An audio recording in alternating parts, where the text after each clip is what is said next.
Hello everybody, welcome back to the channel. This is the answers, and this is where we'll be doing the prize draw for the advent calendar for 2020.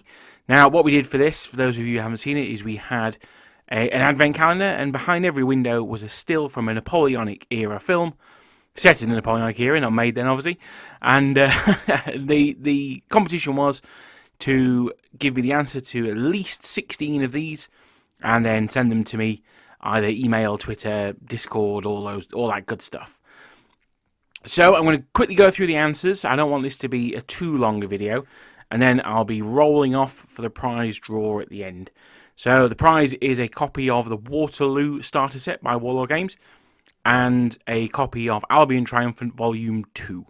So the first one is, of course, an absolute classic. If you're around about the same age as me, so I'm in my late 30s, and you're from the UK, you've definitely seen this if you're interested in Napoleonics, and it is the TV series Sharp. Now, I did ask specifically for the episode. It's a bit weird, Sharp. Each one of them is technically an individual film rather than part of a series. So this one is Sharp's Rifles. It's the first one, and you can tell that because on Sharp's jacket, he's got his sergeant stripes. It's the only film in which you see him as a sergeant. I think he was actually in the books. I don't think he was a sergeant in the Rifle. In fact, I'm 100% sure he wasn't a sergeant in the Rifles. But, well, you know, you've got to make it simplified for TV audiences, I guess.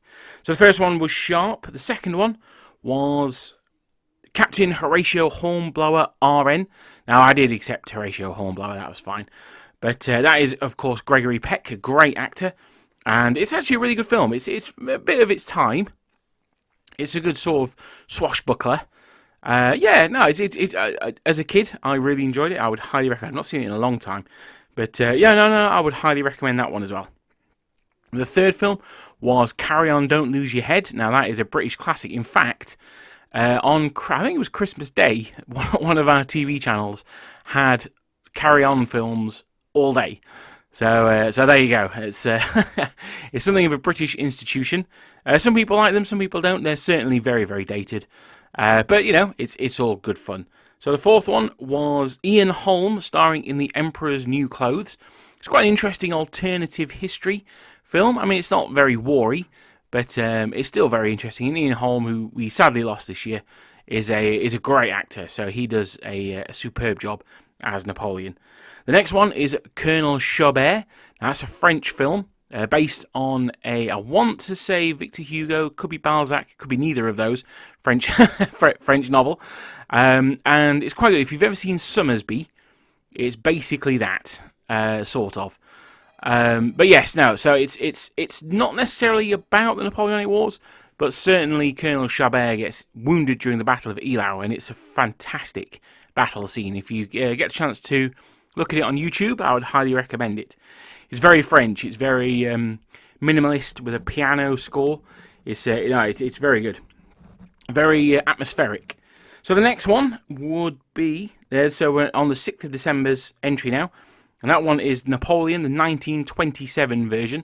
Now this has been fairly recently. I want to say in the last 10 years, digitally remastered. I think it's got a 4K release now. Again, very, very good. It focuses on Napoleon's very early years.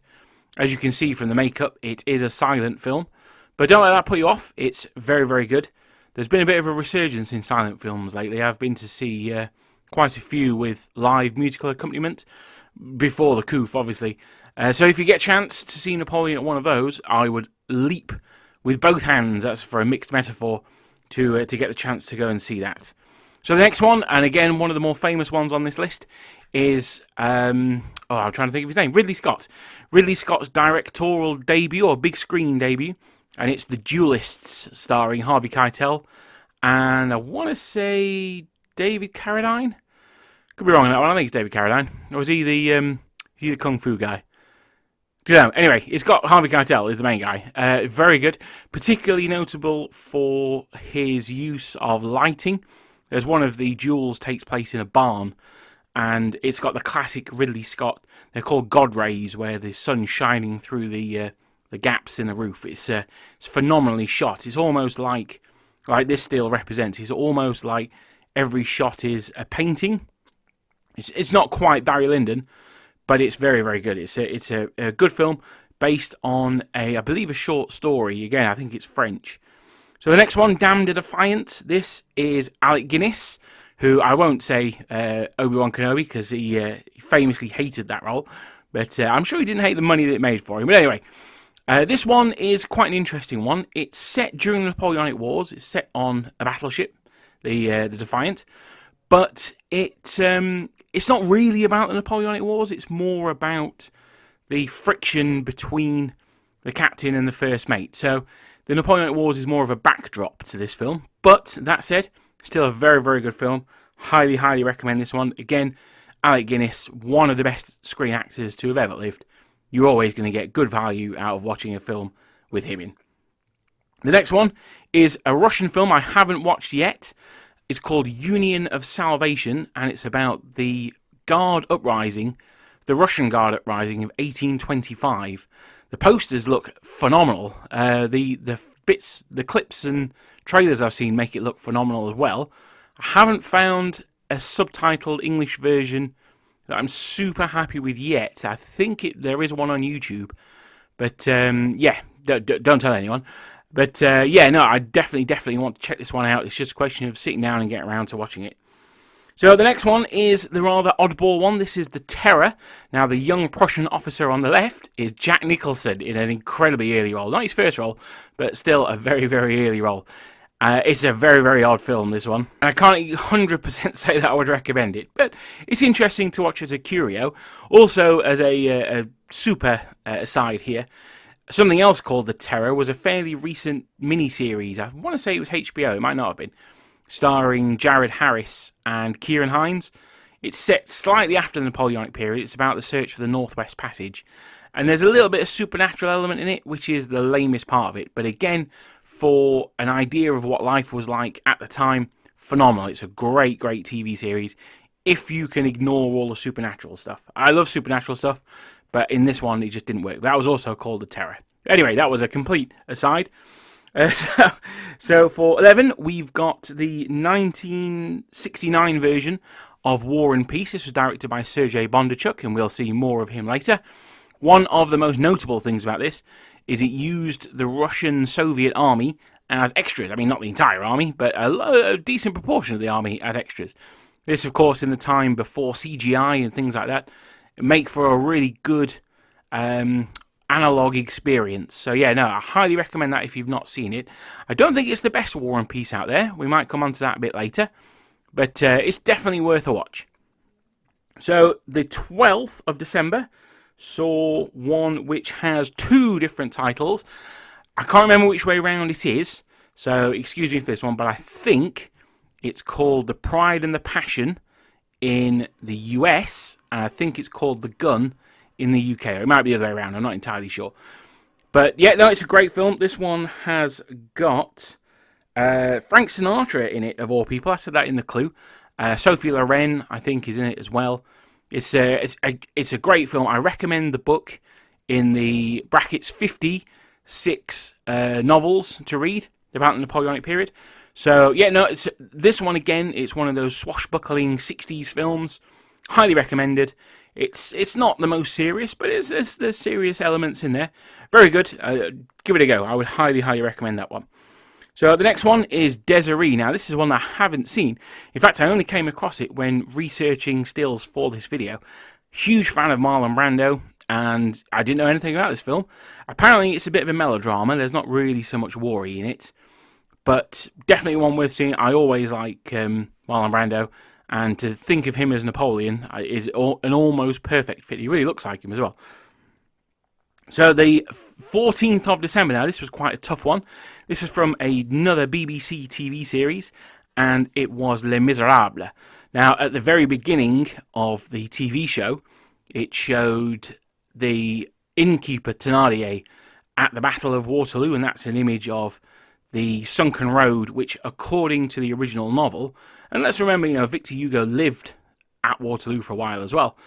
According to the original novel, the sunken road was a much steeper bank than it certainly is now, and has been reported by other historical sources and that's what caused the destruction of the French cavalry. I'm not sure how much I believe that, but it was an interesting sequence because it showed what happens after the battle. It showed the civilians coming and stripping soldiers of their armour and medals and coins and things like that. So a very interesting scene, and a very visually stunning shot, I thought. It also showed the Waterloo, the mud and blood of it as well. You had the heavy rains the day before. It was quite sunny on the day, but even so, the ground would have been all churned up and stuff like that. You wouldn't have had the pristine red uniforms and the whites and all that stuff that we, as wargamers, like our figures to have. That's for sure. So the 15th, speaking of realism, this is Master and Commander. Now, there's some inaccuracies with it. It's a combination of two different books from Patrick O'Brien. Again, I also recommend in my novel series that you read those. They're very good. But for an idea of life on a Napoleonic ship, I don't think there's been a better film made. To be honest, it's probably my favourite Napoleonic film, even over Waterloo or anything like that. I just think it's an absolutely brilliant film. The class distinctions between the officers and the other ranks, the midshipmen, their uncertainty, the difference between sailors and marines, the civilian doctor that comes in, his problems with the service, things like that. It's just a great film. If you've not seen it, please do yourself a favour and pick it up. It's absolutely brilliant. The battle scenes also super, really get you into it. They're very visceral is the word I was trying to think of. Very, very good. Highly, highly recommend Master and Commander if you've not seen. Unfortunately, they never made a sequel. There was talk of it, but they never got round to it. So the 16th saw The Ballad of the Ulan. Now, I've seen various things about this. I've heard it described as a musical. I've heard it described as a comedy. I don't think it's either of those things particularly. I just think it's a bit it's a bit extreme. It's it's like a comic book movie almost, but set in historical times. I say it's like a comic book movie not because there's superheroes and stuff in it, but because it's almost like a kung fu film, I guess you could say. In that the choreography of the fights and the imagery of the fights is the important thing. That said, there's not actually as much fighting in it as you might think. The fighting that is in it is complete bananas, though. So, again, a highly, highly recommended film just for sheer value. It's great. So, the 17th saw the Brothers Grimm. Now, this is not a great film. This is very much not a great film. It's got Monica Bellucci in it, so that always gives it an extra star in my book. But and Jonathan Pryce. Jonathan Pryce is an additional half a star as well. So this one it's a bit of a sort of fantasy adventure, I guess you could call it. It's a bit of a weird one. Again, not really Napoleonic focused. It just happens to be set in the Napoleonic Wars.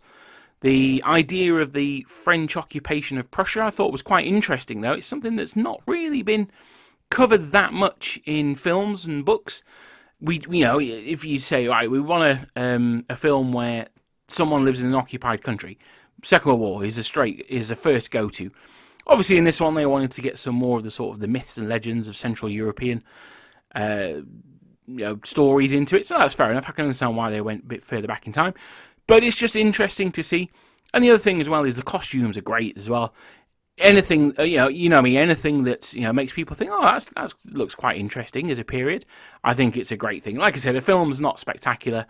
I would say if it's Thursday night and you haven't got anything else to watch, it's worth banging on if it's on TV. But I certainly wouldn't rush out and buy it or anything like that. So number 18 is yet another TV series. I think this one was ITV in the UK, and this is Jonathan Strange and Mr. Norrell. Now, I only saw this first episode. It's a very, very strange book, apparently. I've not read it. People I know have, though. They say it's a bit weird. But this was in a world where magic is real, it exists, and there was a magician or a wizard at Hougomont, and this scene was from where Colonel Legros, the enforcer, where he smashes his way through into Hougomont, and he ends up getting killed by a giant mud fist. So there you go, while other guys get captured by the vines and stuff. Again, it shows like the rain and things. I mean, alright, it wasn't raining during the Battle of Waterloo, but it's the battle scene is very intense. There's only the one battle scene in it, but it certainly stays with you. It's visually very impressive. Again, would I recommend it? I'd recommend watching that scene. The rest of the TV series, I can't recommend, or I can't recommend against, because I haven't seen it. But the first episode was it was alright. Yeah, it was pretty good. So, number 19, Kolberg, another film I've not seen.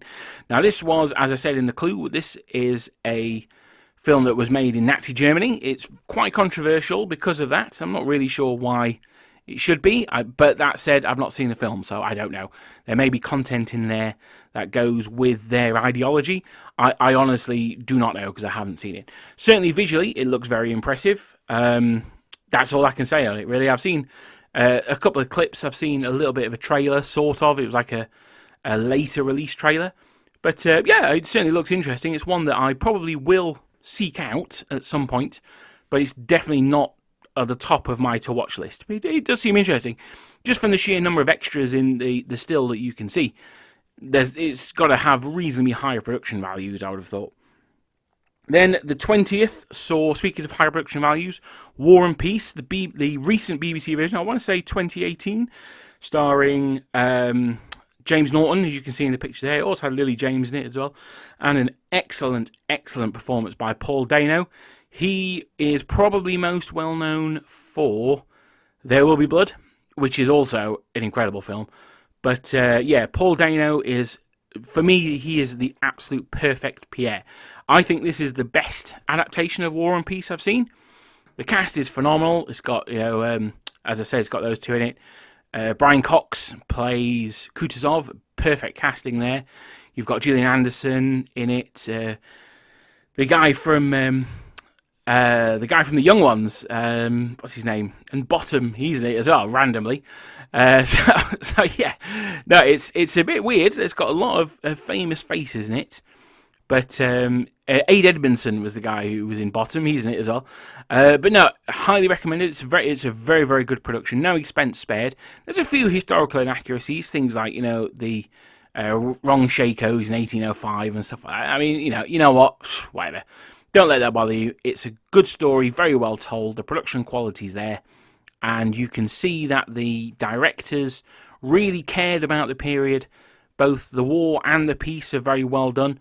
Highly recommend it. It's got some excellent, excellent battle scenes in it. And of course, General Dan would be super upset with me if I didn't mention him. It's got Tom Burke in it as well, playing Fedya Dolokhov, the coolest hussar this side of St. Petersburg. No, he's really good in it. I actually really like Tom Burke.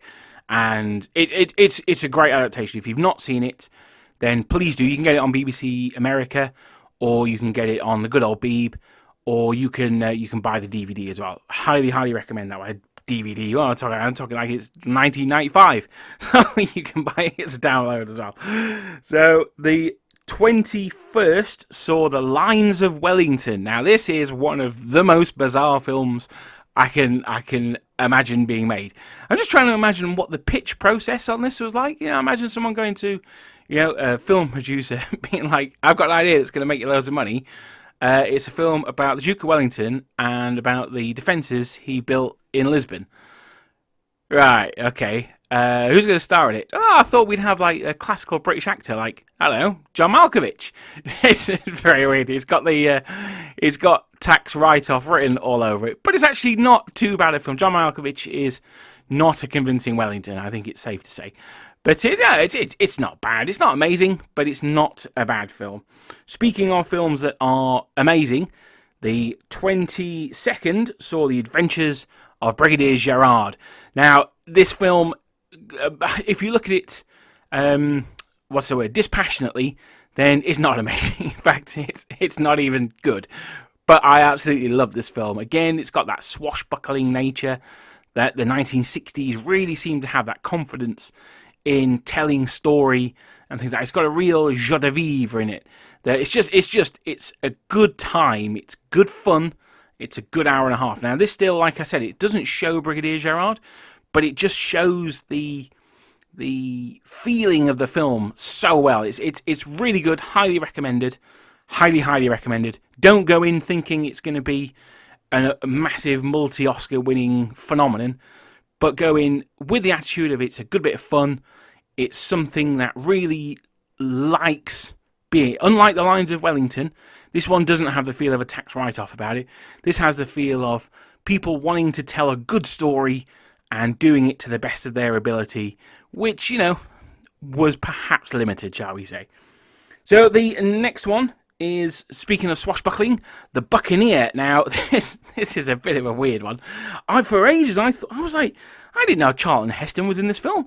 I thought the guy on the left, I was certain it was Charlton Heston, but I've had to IMDb it. It's not Charlton Heston, because I didn't think he was in the film. But well, for me, it looks like Charlton Heston.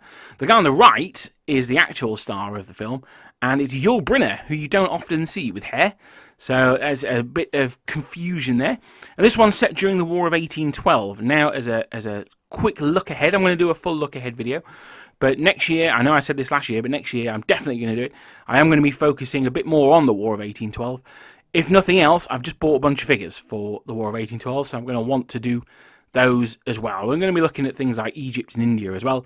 But the War of 1812 is one of the minor conflicts. It's not minor if you're in it, I guess, but in the grand scheme of things, it's a minor conflict that I do want to focus on, and we'll talk about that in future videos. But yeah, this one's The Buccaneer.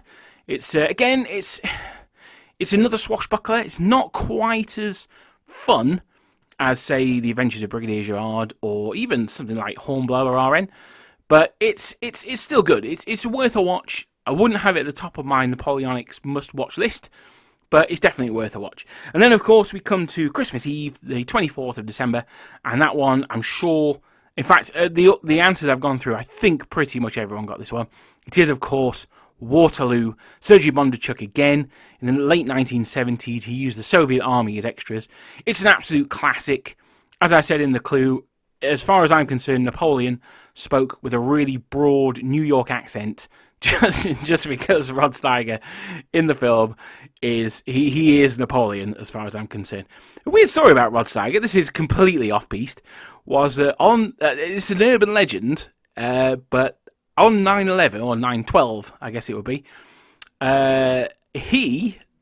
Elizabeth Taylor and Michael Jackson all were in a car fleeing New York, and they ended up getting stopped because they had, like, cordons around there and stuff, and they got sent back. But that's super weird, and then even more weird is they were going to make a film about it, or like a TV short, with Ray Fiennes playing Michael Jackson. I want to live in a world where that happened, because that does seem super, super mental. But anyway, yeah, so that's my Rod Steiger story. But there you go. So that is the 24 films that were in the Advent calendar. Now, what I've done is I've got all the entries that had over 16 correct, and I've divided them into 6 columns. So the way I've done this is I have divided the names into 6 columns. Now, I've actually got 6 columns, I've got 4 columns of 8 and 2 columns of 7. So I guess I could have done 5 of 8, but this is the way I've done it, so there you go. So I'm going to roll a d6 to decide which column we look on, and then I'm going to roll a d10, and that's going to tell us the person on that list. So the first d6, let's have a look what I rolled. Oh, it's a 5, so we're on column 5. Well, I better get my piece of paper with people's names on. Only the absolute best best preparation goes into these shows, I tell you. So we're on column 5. And the winner is, will be a 9, obviously. So hang on, let me re-roll that one. And the winner is, it's 4. So column 5, name number 4 is Dave O'Toole. So well done, Dave O'Toole. You have won yourself a Waterloo starter set and Albion Triumphant Volume 2. So congratulations, Dave. I'm going to email you back. I actually did prep this one and saw how everyone had contacted me. I put it next to their name. So get me with the prior planning. That doesn't happen very often. So I'll email you back, Dave, and you can give me your details from there. Prize support will be provided by the Outpost. I say provided. I'll be buying them from the Outpost. So thank you very, very much for taking part in the Advent Calendar series. I hope you enjoyed it. It was just a little bit of fun, even if you didn't win. And I will be doing a video possibly on New Year's Day as just a look back on 2020 and a look ahead to 2021. So I hope you'll join me for that. But I do want to say here, thank you to absolutely everyone that has subscribed, that has viewed, that has shared, that has commented on my videos this year. Even a thumbs up. All of those things really help the channel grow and reach other people, because the more people interact with the channel, the more it gets put to the top of search bars and things like that. It's just the way the YouTube algorithms work. So thank you so much to everyone out there. I cannot thank you enough. It's quite humbling to see how far the channel's grown. But I'm not going to gush too much. We'll wait for the look back on for that one. And I will see you guys next week. Have a lovely... I don't know, what do we call this period between Christmas and New Year? Have a lovely week, I guess so. And I'll see you guys on New Year's Day for a look back on 2020. And more excitingly, a look forward to 2021. Thank you, and goodbye.